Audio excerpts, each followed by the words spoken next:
قال النبي صلى الله عليه وسلم لا تزال طائفة من أمتي ظاهرين على الحق ہمیشہ رہے گا ایک گروہ میری امت میں سے ان کی حق پر یافتہ ہوں گے۔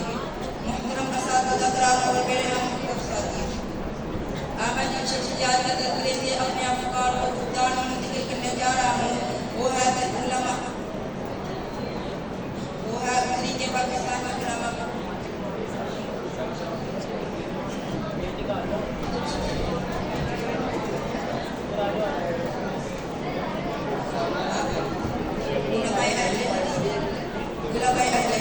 جنہوں نے تحریک پاکستان کے توقع پہ پاکستان جو آج ہمارا پیارا ملک ہے یوں ہی نہیں بن گیا، اس کو بنانے کے لیے بہت سے لوگوں نے جانیں قربان کی۔ ان میں سے ایک اہم کردار علماء کرام کا تھا اور خاص طور پر علماء اہل حدیث کا۔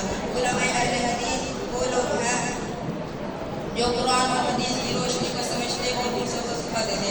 جب برصغیر میں مسلمانوں کو آزادی کی ضرورت محسوس ہوئی تو یہ علماء سب سے پہلے میدان میں آئے۔ ان علماء نے قوم کو بتایا ہمارا دین الگ، ہمارے رہنے سہنے کا طریقہ الگ، ہماری تقریب بھی الگ ہے، اس لیے ہمیں ایک الگ ملک کی ضرورت ہے جہاں ہم آزادی کے اسلام پر عمل کر سکیں۔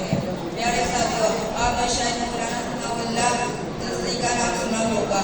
وہ ایک بڑے اہل حدیث عالم دین تھے۔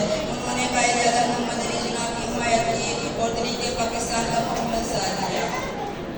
اس طرح مولانا داؤد غزنوی، مولانا محمد ابراہیم مرزا سیالکوٹی، علامہ احسان اللہ بغیر، مولانا عبدالجبار غزنوی جیسے علماء نے بھی اسلام اور پاکستان کے حق میں بیدار کیا۔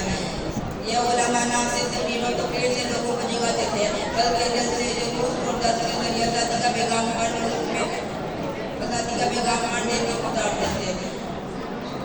ان علماء نے ہمیشہ اسلام اور امن آزادی اور ان علماء نے ہمیشہ